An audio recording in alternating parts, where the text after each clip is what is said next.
Perkenalkan, nama saya Bila Agnesia.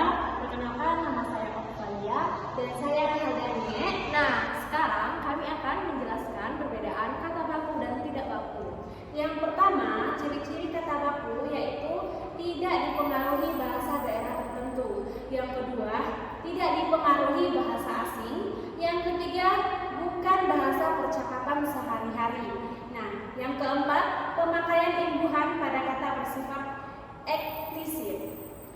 Nah, sedangkan yang kelima, pemakaian kata sesuai dengan konteks kalimat. Keenam, kata baku bukan kata rancu. Ketujuh, kata baku tidak mengandung hiperkorek. Dan yang kedelapan, tidak mengandung pleonase. Nah, di sini saya akan menjelaskan ciri-ciri kata tidak baku. Yang pertama, umumnya digunakan dalam bahasa sehari-hari. Yang kedua, dipengaruhi bahasa daerah dan bahasa asing tertentu. Yang ketiga, dipengaruhi dengan perkembangan zaman. Yang keempat, bentuknya dapat berubah-ubah. Dan yang terakhir, yang kelima, memiliki arti yang sama meski terlihat beda dengan bahasa baku. Nah, di sini kami sudah ada beberapa kata baku dan tidak baku. Contohnya yang pertama yaitu salat dan sholat. Jelas kata bakunya yaitu salat. Yang kedua yaitu musala dan musola. Jelas kata bakunya yaitu salat. Tetapi ada beberapa orang yang masih salah dan menggunakan kata musola sebagai tulisan di musola-musola.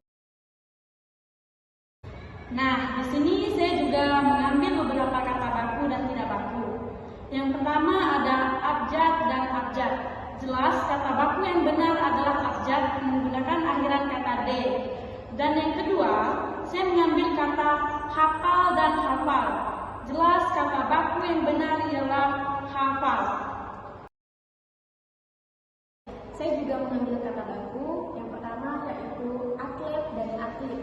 Jelas kata bakunya adalah atlet menggunakan huruf e. Dan yang kedua yaitu ada azan dan azan. Jelas kata bakunya adalah huruf azan karena tidak menggunakan huruf d.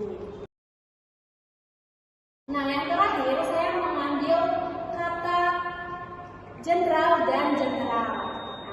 Nah, yang baku itu adalah kata jenderal, bukan jenderal ya. Yang kedua yaitu ustadz dan ustaz. Tentu yang baku yaitu ustaz tanpa menggunakan huruf D. Tapi masih banyak sekali teman-teman yang keliru akan kedua kata tersebut antara ustaz dan ustaz, antara jenderal dan jenderal karena dipengaruhi kata yang baku itu jarang sekali digunakan, sedangkan kata yang tidak baku itu sering digunakan dalam bahasa sehari-hari. Nah, sekian adalah kata-kata yang kami sudah kumpulkan. Untuk teman-teman yang sudah mendengar video ini, jangan salah lagi ya, dan jangan lupa untuk selalu menggunakan bahasa dengan baik dan benar. Ingat, jikalau kalian menggunakan bahasa dengan